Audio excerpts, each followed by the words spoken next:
This is your community radio, 1116 DXAS, communicating Christ in our world. Mga usapang pampamilya at mga usapin ng tamang pagpapasya. Abay, sasaan ka pa? E di siyempre, dito ka na makinig sa Family Matters. Isang mapagpalang umaga po mga kapatid at mga kaagapay. Magandang araw sa lahat ng ating mga tagapakinig. Isang matibay at mapagpalang Lunes sa ating mga ka-Monday. Welcome sa isa namang makabuluhang #Monday edition dito sa Family Matters. Mga kapatid, mga kalalakihan, mga haligi ng tahanan, tatay, mister, kuya o lolo. Muli tayo'y magsama-sama para sa usaping magpatatag sa ating pagkatao. Sa mundong puno ng tukso at mabilis na pagbabago, ano nga ba ang tunay na sukatan ng isang lalaki? Ang ating paksa ngayong umaga ay simple pero napakalalim. Lalaking tapat sa pamilya ay sapat.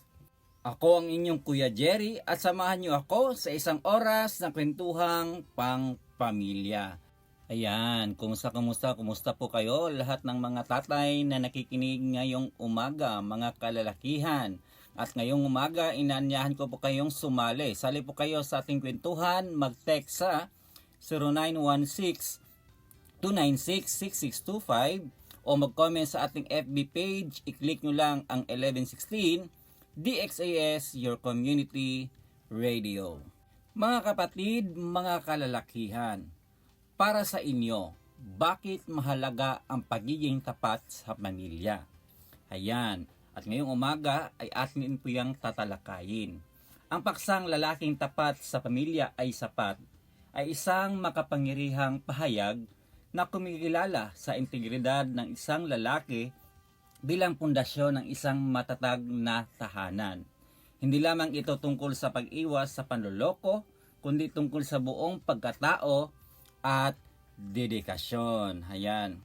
Kaya naman, ang unang part ng ating pag-usapan, ang kahulugan ng pagiging tapat. Alam mo ba kapatid, mga kalalakihan, ang tunay na kahulugan ng pagiging tapat ay hindi lamang ang hindi pagsisinungaling. Ito ay isang malalim na katangian na sumasaklaw sa mahalagang aspeto. Sa ating unang bahagi, tingnan natin ang dalawang mukha ng pagiging tapat. Una po mga kapatid, ito ay ang katapatan sa relasyon. Ang katapatan sa relasyon or ang integridad ang nagsisilbing gulugod ng buong pamilya.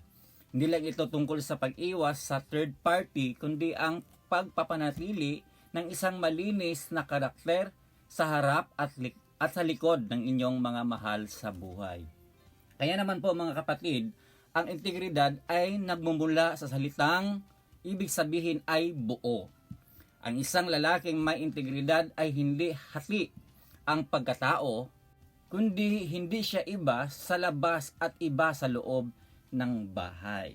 Kaya naman po mga kapatid, ating pong titingnan ang pagiging consistent o ang pagkakapareho. Ito ay ang katapatan sa relasyon ay nasusukat sa pagiging pareho ng kilos mo kahit walang nakakakita. Diba? Halimbawa, kung titingala ka bilang isang mabuting asawa sa social media o sa harap ng mga kaibigan, dapat ay ganon din ang trato mo sa iyong asawa sa loob ng iyong kwarto kapag kayong dalawa na lang ang magkaharap. Ayan po mga kapatid. Pangalawa naman po mga kapatid, ito ang proteksyon sa tiwala o safeguarding trust. Ang integridad ay ang paglalagay ng bakod sa iyong relasyon.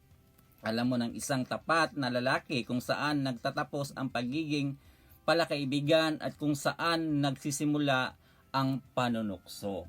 Hindi siya naghihintay na mahuli bago tumigil. Kusa siyang umiiwas sa mga sitwasyong alam niyang nakakasakit sa kanyang asawa o makakasira sa imahe niya sa kanyang mga anak. Ayan, dapat kailangan natin ang proteksyon sa tiwala. Pangatlo naman po mga kapatid, katapatan sa pananalapi at plano. Alam mo ba mga lalaki, ang integridad sa relasyon ay kasama rin ang pagiging tapat sa mga resources ng pamilya. No, walang secret account o tinatagong bisyo na kumakain sa budget ng pamilya. Ang kanyang mga pangarap ay kaakibat ang plano para sa kanyang asawa at mga anak, hindi para sa sariling interes lamang. At yun po ang pangatlo mga kapatid. Ang pang-apat naman po, ang lakas ng isang salita. Alam mo ba mga lalaki, kapag ang isang lalaki ay may integridad, ang kanyang oo ay oo at ang kanyang hindi ay hindi.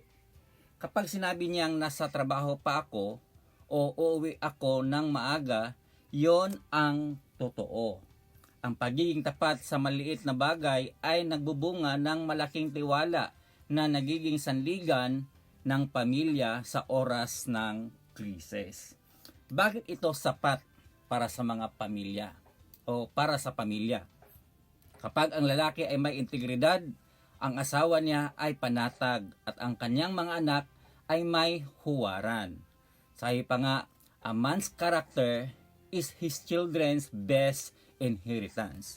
Hindi man siya makapagbigay ng mamahaling alahas o malaking mansyon, ang kanyang pagiging tapat po ay nagbibigay ng isang uri ng kayamanan na hindi nananakaw. Ito ay ang tinatawag nating peace of mind. Sa mundong puno ng panlilinglang, ang lalaking may integridad ay sapat na para sa sabihing matagumpay at matatag ang isang tahanan. At yun po mga kapatid, katapatan sa relasyon. At ano naman ang pangalawa po mga kapatid, kung ano ang kahulugan ng katapatan? Ito ay ang katapatan sa salita. Ang lalaking tapat ay may isang salita. Hindi siya drawing o puro pangako. Ang kanyang oo ay oo at ang kanyang hindi ay hindi. Alam mo ba kapatid, ang katapatan sa salita ay ang pundasyon ng kredibilidad ng isang haligi ng tahanan. Ang salita ng lalaki ay dapat magsilbing batas at pangako na hindi basta-basta nababali. Kaya naman po mga kapatid, kung ating pong titingnan ang kalagahan ng isang salita or word of honor. Ang katapatan sa salita ay hindi lamang ang pag-iwas sa pagsisinungaling. Ito ay ang pagtiyak na ang bawat katagang lumalabas sa iyong bibig ay may bigat at katotohanan. Kaya naman po mga kapatid, makikita natin dyan ang pagtupad sa pangako o reliability. Para sa isang pamilya, ang pangako ng isang ama o asawa ay nagsisilbing seguridad. Kaya naman kapag sinabi mong darating ako sa graduation mo o aayusin ko ang ating buhay, ang tapat na lalaki ay gagawa ng paraan para mangyari ito. Ayan. Ano ba ang epekto? Ang epekto po mga kapatid, ang isang lalaking tumutupad sa usapan ay pinagkakatiwalaan ng kanyang asawa at tinitingala ng kanyang mga anak bilang isang taong maasahan or dependable. Ang pangalawa naman mga kapatid, ang pagtatapat ng katotohanan or truthfulness. Ang katapatan po sa salita ay ang lakas ng loob na sabihin ang totoo kahit ito ay masakit o nakakahiya. Hindi siya gumagawa ng mga palusot o white lies para lamang makatakas sa gulo.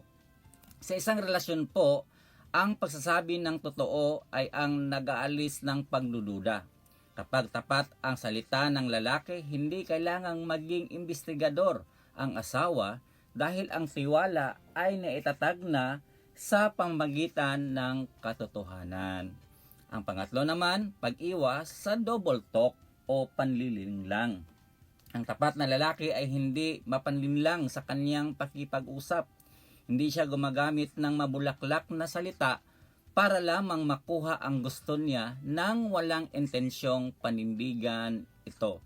Ang kanyang oo ay oo at ang kanyang hindi ay hindi. At ang pang-apat naman po mga kapatid, ang salita bilang salamin ng karakter. Alam mo ba mga kapatid, ang paraan ng pakikipag-usap ng isang lalaki sa loob ng tahanan ay refleksyon ng kanyang respeto sa kanyang pamilya. Kasama sa katapatan sa salita ang pagiging tapat sa nararamdaman. Ang kakayahang sabihin ang mahal kita o patawad ng may buong katapatan at hindi dahil sa obligasyon lamang. Bakit ito sapat para sa pamilya? Ang isang pamilyang may haligi na tapat sa kanyang salita ay isang pamilyang may kapayapaan. Para sa mga asawa, nawala ang pangamba at selos dahil alam niyang ang salita ng kanyang asawa ay sapat na seguridad.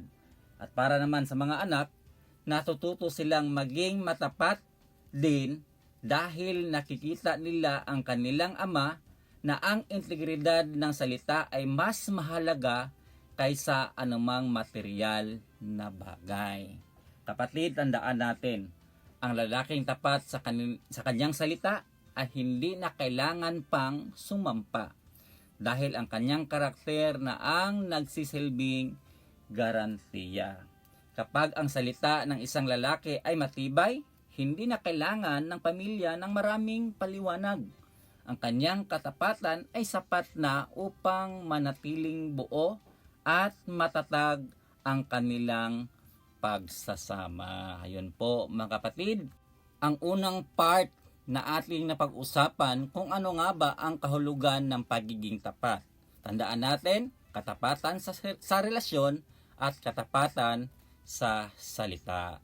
At yun, kaya po mga kapatid, bago tayo magpatuloy, bago natin palalimin ang ating topic, mag-break muna tayo sandali at pakinggan natin ang Family Matters theme song. Magbabalik ang Family Matters dito sa 1116 DXAS, your community radio.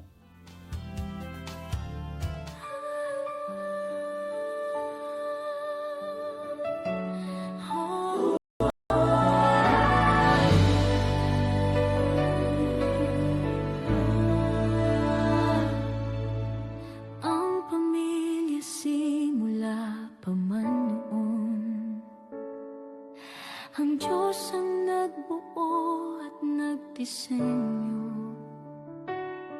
Sadyang kay ganda at mahalagang pundasyon, tayo ay bahagi ng dakila niyang plano. Oh, pamilya, tayo ay manalangin. Panginoon, maghari ka sa aming tahanan. Panginoon, ikaw ang manguna sa aming buhay. Ang pag-ibig mo ang aming kailangan. Ang salita mo ang aming gabay. Kung ikaw ang kasama, sigurado ang tagumpay.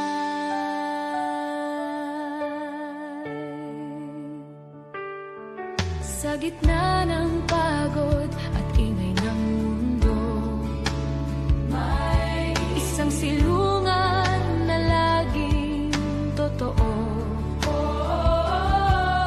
Hindi man perpekto at minsan hindi nagkakasundo, babalik at babalik pa rin sa'yo.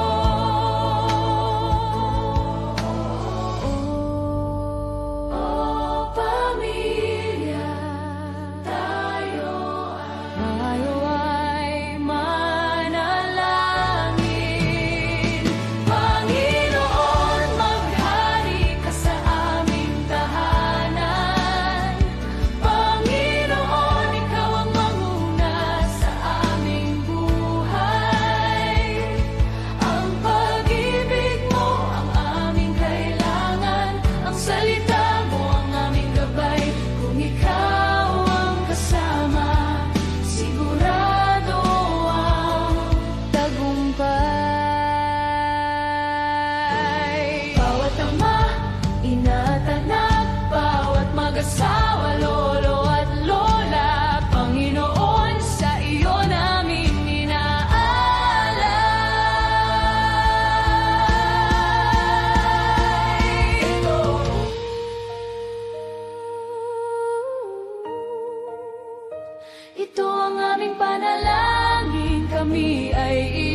At kayo pa rin ay nakikinig sa 1116 DXAS Radio Komunidad.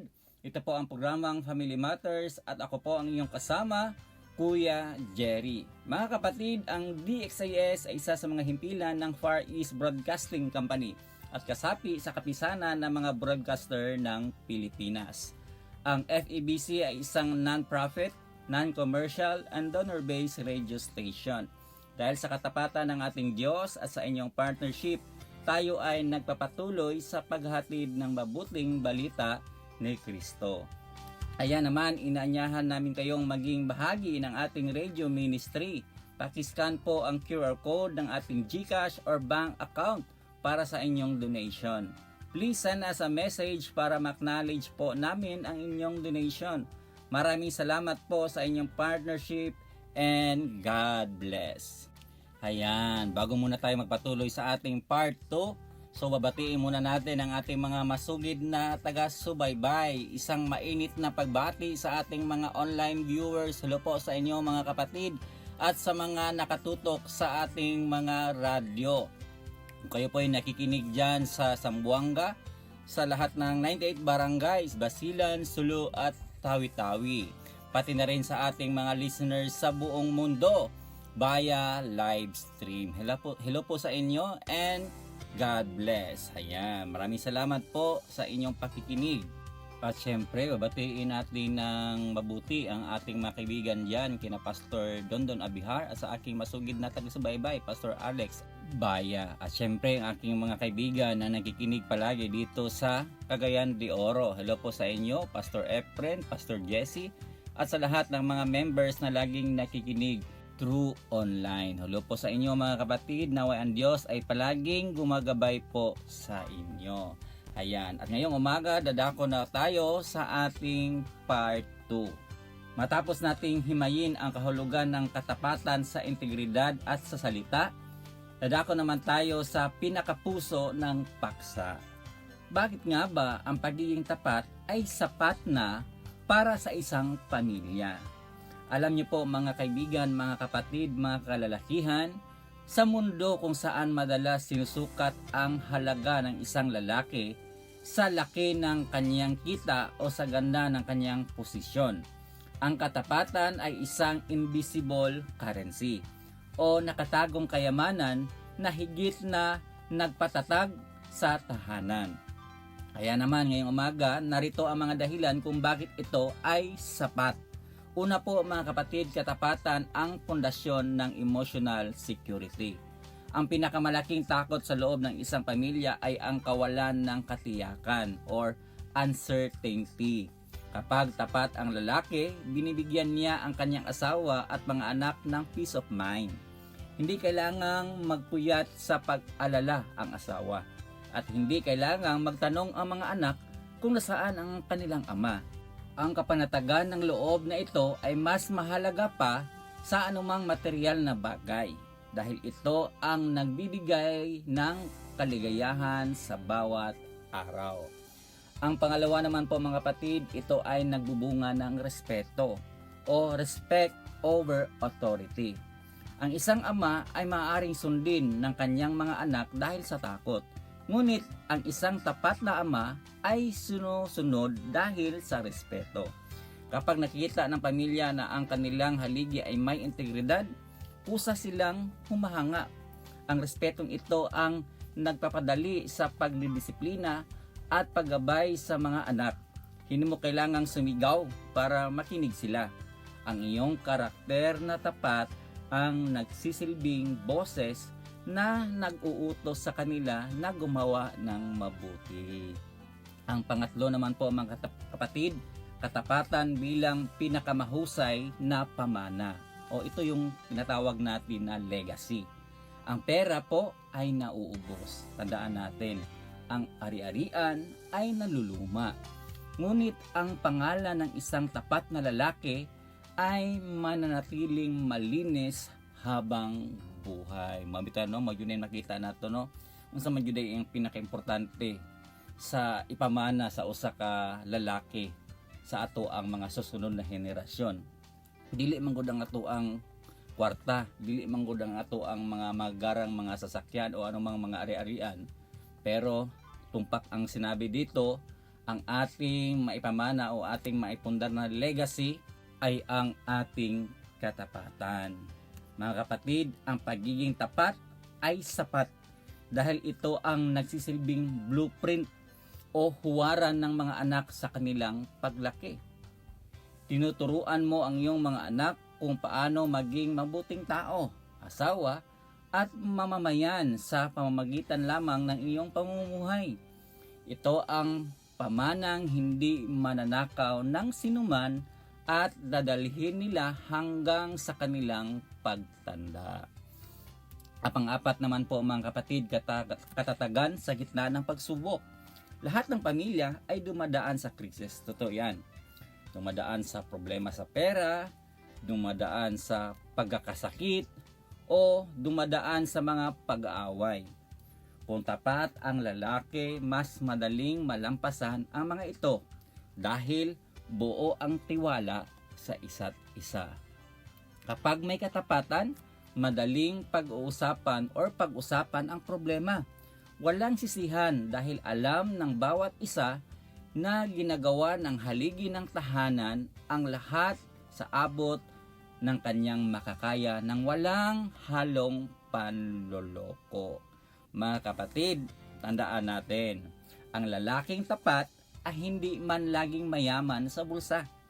Ngunit siya ay sapat dahil ang kanyang pamilya ay mayaman sa tiwala, respeto, at pagmamahal. Sa madaling salita po, ang pagiging tapat ay hindi lang isang obligasyon.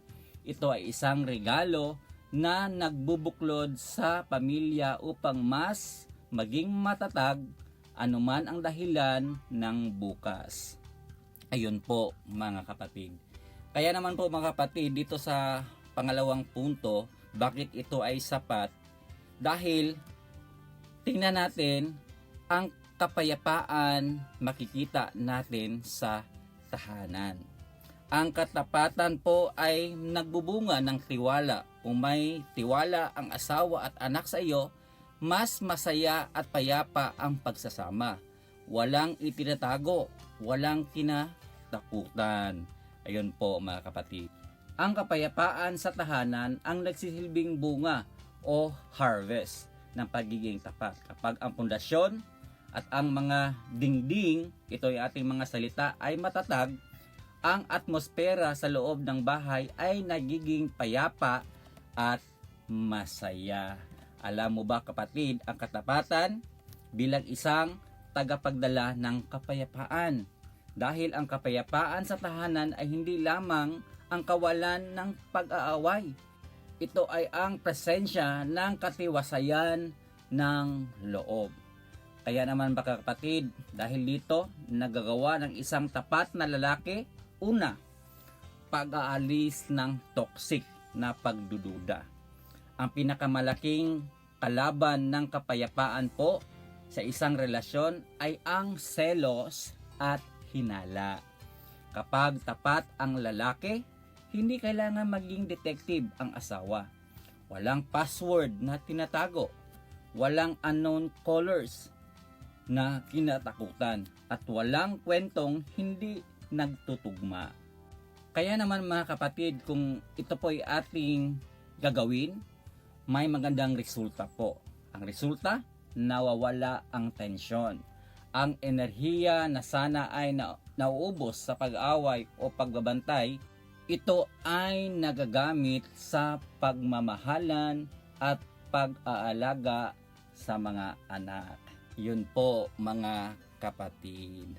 Tandaan natin kapayapaan sa tahanan at ito ay nagsisimula sa ating katapatan. Ang susunod naman mga kapatid, dapat kalmado at malinis na konsensya.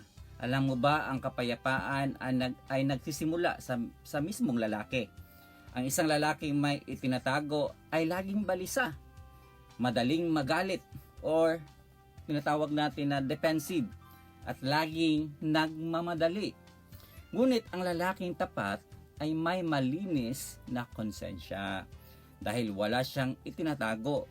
Kalmado siya sa kanyang pag-uwi at kalmadong enerhiya na ito ay nakakahawa at nagbibigay ng sense of calm sa buong pamilya, di ba? Kung nga naman yun ang resulta, kung walay gitago ang imuhang pagkatao, na wala di kagubot. Lagi nimong gidala ang usaman enerhiya sa positibo, no? Kanang kalmado jud ang tanan. So lagi tandaan natin mga kalalakihan, lagi tayong kalmado at malinis na konsensya. Pangatlo naman po, bukas sa communication, no? Open ka sa lahat ng communication, no? Dahil tapat ang haligi ng tahanan, nagiging ligtas na espasyo or safe space ang bahay para sa lahat. Alam mo ba mga kapatid, alam ng mga anak na maari silang magsabi ng totoo dahil ang kanilang ama mismo ay tapat. Kung unsa man gud ka, mao po na mo reflect po sa imuhang member ya sa panimalay. Kung honest ka, honest po na sila kay makita man nila ang imuhang karakter, ang imong pagkaikaw ug ilahan ng ma-adapt usab. At ito din ay nakakaroon ng maayos na dialogo sa pagitan ng mag-asawa. Ang mga problema ay nare-resolba ng mahinahon dahil walang hidden agenda o panlilinlang na nakaharang sa usapan. Ayan po mga kapatid. At ang pang-apat naman, katatagan sa gitna ng unos. Kapag ang labas ng mundo ay magulo, at yan ang problema sa trabaho at lipunan, ang tapat na tahanan ay nagsisilbing santuaryo or sanctuary.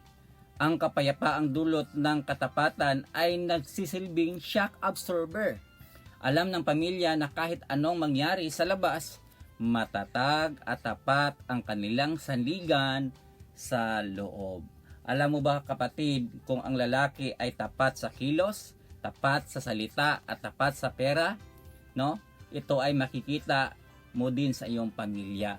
Ito ay ang may tiwala, may konformidad at may seguridad. Kaya naman mga kalalakihan, tandaan natin, ang pinakamagandang unan na maaring tulugan ng isang lalaki at ng kanyang pamilya ay ang malinis na konsensya at tapat na puso. Kaya naman po mga kapatid, mga kaibigan nating mga kalalakihan na nakikinig ngayon, ang tunay na kayamanan ng isang tahanan ay hindi nasusukat sa material na bagay. Ang isang lalaking tapat ay nagbibigay ng una, integridad. Ito ay bilang pundasyon. Pangalawa naman, kredibilidad. Ito ay ang sa pamagitan ng salita. Pangatlo, kapayapaan. Ito ay ang bilang kapaligiran ng tahanan. Kapag ang tatlong ito ay naroon, masasabi nating ang lalaki ay higit pa sa sapat. Siya ay naging isang tunay na bayani sa loob ng sarili niyang tahanan. Ayan, di ba? Napakaganda po mga kapatid. So tandaan natin ha, ang kapayapaan sa tahanan. Ang pangatlo naman po mga kapatid, higit pa sa material na bagay. Ano ba itong higit pa sa material na bagay? Mga kapatid, madalas tayong maghabol ng pera para maging sapat sa pamilya. Tandaan natin yan. Di ba? Mauna nga itong unahuna yun. Kanunay tanang apas sa oras para yun nga maka-income ta ug ato ang mahatod or ato ang mabitbit madala nato sa ato ang pamilya. Pero ang katotohanan, mas kailangan nila ang isang tapat na tatay kaysa tatay na maraming pera pero hindi naman tapat sa kanila. Kaya naman po mga kapatid, sa huling punto ng ating paksa, tatalakayin natin kung bakit ang katapatan ay itinuturing na ultimate wealth o ang tunay na kayamanan na hindi kayang tapatan ng anumang halaga. Dito natin mapapatunayan na ang pagiging sapat ay hindi nasusukat sa kapal ng pitaka, kundi sa lalim ng karakter. Higit pa sa material na bagay, kasi madalas nating marinig na ang tungkulin ng lalaki ay maging provider. Ngunit ang isang pamilyang saganang-sagana sa material na bagay pero salat naman sa katapatan ay parang isang palasyong nakatayo sa buhangin. O, di ba? Na-imagine ba na nimo nga unsa siya ka delikado? Mga kapatid, madali itong gumuho. Kaya naman tandaan natin ang emotional bank account. Ano ba tong ang emotional bank account? Ang material na bagay, yan ay pera, gadgets, sasakyan, ay may hangganan at naluluma. Ngunit ang katapatan ay nagdedeposito sa tinatawag na emotional bank account ng pamilya. Kapatid, ang tiwala ay isang investment na lumalago sa paglipas ng panahon. Kapag tapat ang lalaki, bumubuo siya ng reserves ng pagmamahal at pag-unawa na magagamit ng pamilya sa panahon ng krisis kung saan ang pera ay walang silbi na. Pangalawa naman, seguridad na hindi nabibili. Ang isang mamahaling bahay ay may security guard at CCTV. Di ba, mama yun basta di kantidad ang imuhang ari-arian, ang imuhang panimalay, ang imuhang bahay. Pero, hindi nito kayang bigyan ang asawa ng katahimikan ng isip kung ang lalaki ay hindi sapat. Bakit? Ang tunay na security ay ang kaalaman ng asawa at anak na hinding-hindi tayo iiwan o lolokohin ni Papa or Daddy. Ang pakiramdam na ikaw ay ligtas sa loob ng iyong relasyon ay isang luho na maraming mayayaman ang wala. Ngunit tinatamasa ng isang pamilyang may tapat na haligi. Ayun po mga kapatid, ang kaimportansyahan ng seguridad. Hindi po yan nabibili. Pangatlo naman po mga kapatid, karakter. Pinaka-importante din to ang ating karakter. Ang karakter bilang pundasyon ng kinabukasan. Alam mo ba mga kapatid, mga kalalakihan, ang material na pamana or inheritance ay maaring maubos, tandaan natin yan, o mawaldas ng mga anak. Ngunit ang pamanang karakter ay habang buhay na dala ng mga anak. Bakit? Ang pagiging tapat ay natuturo sa mga anak ng work ethic, disiplina at pagpapahalaga sa kapwa. Masapat ang isang amang nagtuturo ng tamang landas kaysa sa isang amang nagbibigay ng lahat ng luho ngunit kulang sa presensya at integridad. Ayan, pinaka-importante po yan ang ating karakter at paano din natin to maipamana at maipasa sa ating pamilya. Okay naman po yung mga ari-arian, pero wag din natin itong kalimutan ang ating maipamana po sa kanila ang ating karakter. Ayun po mga kapatid. Ang pang-apat naman po, ang tunay na kahulugan ng sapat. Kapatid, ang tunay na kahulugan ng sapat sa mata ng isang anak, ang sapat na ama ay hindi yung may pinakamahal na regalo, kundi yung nandyan, totoo, tapat, at maaasahan. Kapatid, ang katapatan ay nagbibigay ng dignidad sa lalaki, anuman ang antas ng kanyang trabaho. Ang isang simpleng manggagawa na tapat ay mas sapat at mas kagalang-galang kaysa sa isang makapangyarihang tao na puno ng panlilinglang. Tandaan natin yan. Kaya naman po mga kapatid, ang material na bagay, ito ay panandaliang saya lamang.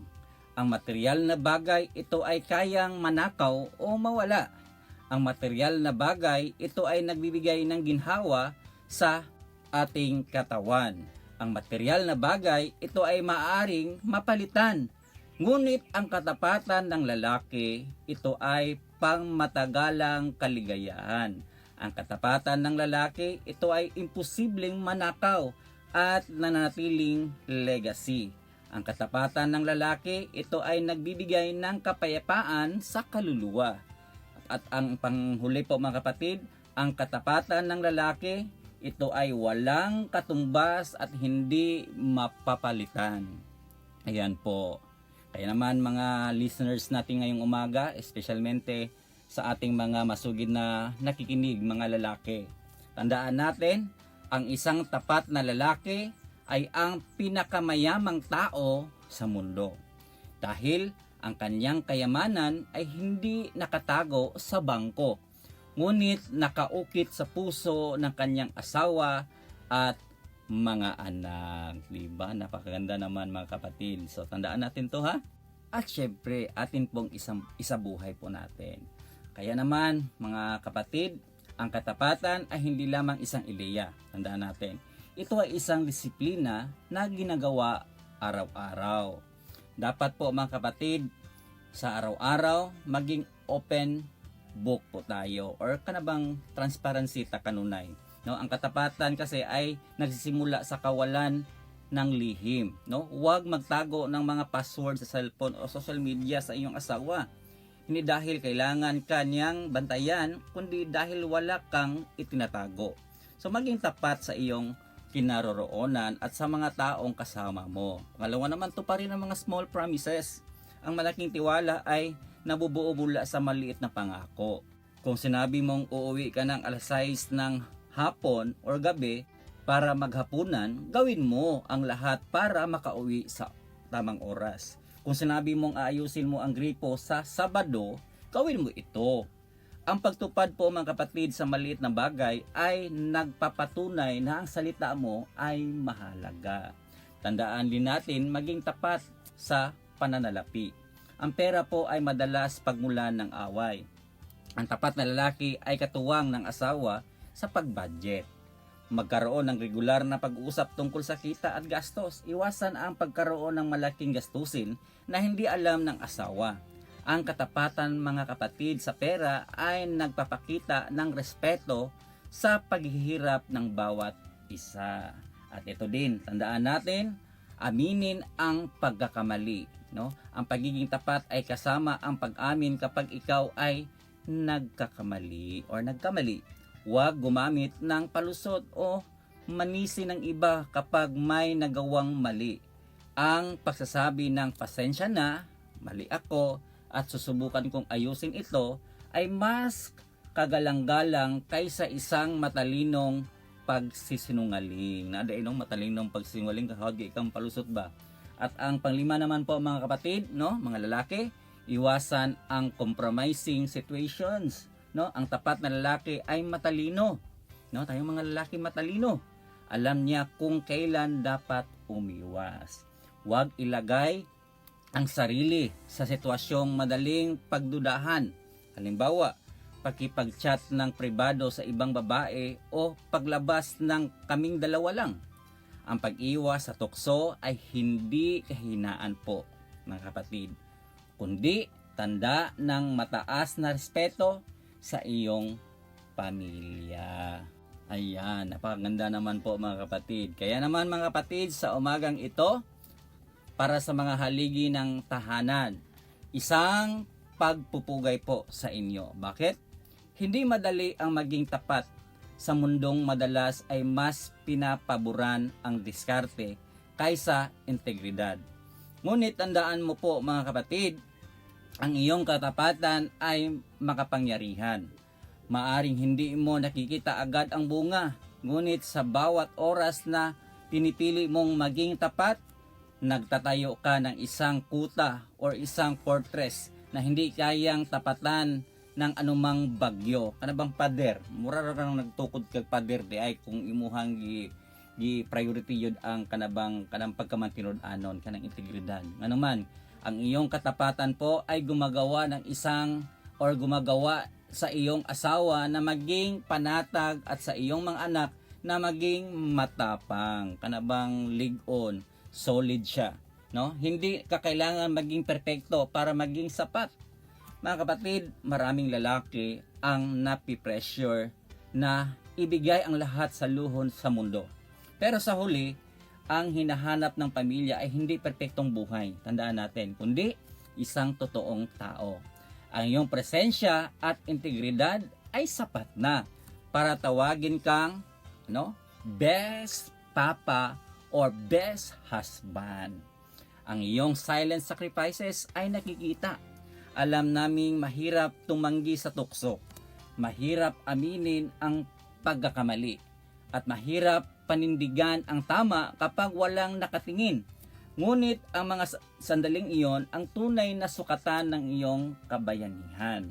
Kapatid, papa, lolo, kuya, mga lalaki, ikaw ang kompas ng iyong mga anak. Kasi tinitingnan ka ng iyong mga anak para malaman kung paano maging isang mabuting tao. Sa pagiging tapat mo, binibigyan mo sila ng mapa na hindi sila ililigaw habang buhay. Kung sa tingin mo ay nagkulang ka noon, no? Hindi pa huli ang lahat po mga kapatid. No? Habang buhay may pag-asa. Ang katapatan ay nagsisimula sa desisyon mo ngayon. Ang pagpapakumbaba at pagbabago ay may anyo rin ng katapatan. Kapatid, ituloy mo lang ang pagiging tapat. Dahil sa mata ng iyong pamilya, ikaw ang kanilang pinakamalaking tagumpay. Hindi mo kailangang maging hari ng mundo para maging sapat. Sapat na ang maging lalaking may isang salita at malinis na puso. Kapatid, mga lalaki dyan, kaya mo yan. Ang iyong pamilya ay mapalad dahil mayroon silang isang lalaking tulad mo na nagsisikap na maging tapat. Kapatid, padayon lang, no? Ang lalaking tapat kasi sa pamilya ay sapat. Ang katapatan ng isang lalaki ay hindi lamang isang opsyon sa pagsasama. Ito ay ang pinakapundasyon ng isang matatag na tahanan. Sa gitna ng mundong mapanukso at materialistiko, ang katapatan ay nananatiling pinakamataas na pamantayan ng isang tunay na haligi ng tahanan. Kaya naman sa umagang ito, tandaan natin ang 4 na haligi ng katapatan. O, atin naman yung na-discuss, no, hinahinay, na himay-himay na po natin. So ibalik ko lang mga kapatid, ang mga 4 ng haligi ng katapatan, una, integridad sa relasyon. Kasi po ang pagiging buo at walang pagkukunwari, ang pagpili sa pamilya sa bawat desisyon nasa harap man sila o wala. Pangalawa naman, katapatan sa salita. Ang pagkaroon ng isang salita, ang pagiging maasahan sa mga pangako at pagiging totoo sa bawat kataga. Pangatlo, katapatan sa tahanan. Ang bunga ng malinis na konsensya. Kapag tapat ang lalaki, malaya ang tahanan sa lason ng pagdududa, hinala at takot. At ang panghuli, higit sa material na bagay. Ang pagkikilala na ang tiwala, respeto at dangal ay mas mahalaga kaysa anumang yaman. Ang tapat na lalaki ay nagbibigay ng seguridad na hindi kayang bilhin ng salapi. Tandaan natin, ang pagiging sapat ay hindi nangahulugang pagiging perpekto. Ang isang tapat na lalaki ay maaring magkulang sa material na aspeto, ngunit kailanman ay hindi siya nagkukulang sa pagpapakita ng tunay na pagkatao. Kapag ang isang lalaki ay tapat, ibinigay niya sa kanyang pamilya ang pinakamagandang regalo. Isang buhay na payapa at isang pangalang marangal. Sa huli, ang katapatan ang tunay na sukatan ng lakas ng isang lalaki. Muli, hindi kailangan ng pamilya ng isang lalaking perpekto. Ang kailangan nila ay isang lalaking tapat. Dahil sa katapatan, ang lahat ay nagiging sapat. Ayon po mga kapatid. At yun ang ating 4 na haligi ng katapatan. At naway natandaan natin ang ating mga natalakay ngayong umaga. Integridad, katapatan, kapayapaan, at higit sa lahat, material na bagay. Ayon po. At wala na po tayong oras mga kapatid at dadako na po tayo sa ating panalangin. Aming Diyos na Ama na nasa langit, sa oras na ito, kami po'y patuloy na nagpapasalamat sa lahat ng mga kabutihan na amin pong natanggap galing po sa inyo. Panginoon, salamat sa biyaya ng pamilya at sa pagkakataong maglingkod bilang haligi ng tahanan. Panginoon, gabayan niyo po ang bawat ama at lalaki na maging tapat sa lahat ng oras. Bigyan niyo sila ng lakas ng loob na piliin ang katotohanan. Piliin ang integridad sa gitna ng tukso at piliin ang panindigan sa kanilang mga pangako. Panginoon, tulungan niyo po silang maunawaan na ang kanilang katapatan ay higit pa sa anumang kayamanan. Ito ang nagbibigay ng kapayapaan sa kanilang asawa at seguridad sa kanilang mga anak. Turuan niyo silang mamuhay ng may malinis na konsensya upang ang kanilang tahanan ay maging sangtuaryo ng pagmamahalan at tiwala. Naway sa bawat salita at gawa, maitanim nila ang isang marangal na pangalan na magiging inspirasyon sa susunod na salinlahi. Ito pong lahat, Panginoon, ay aming pinasalamat at dinadalangin sa pangalan ni Jesucristo na aming Diyos. Amen and Amen. At yun po mga kapatid, at muli salamat sa inyong pagsasama sa isang oras. At ngayong umaga, syempre babatiin din natin ang ating mga masugid na taga-subaybay na nagbe-birthday ngayon. No? Happy birthday po sa inyong lahat.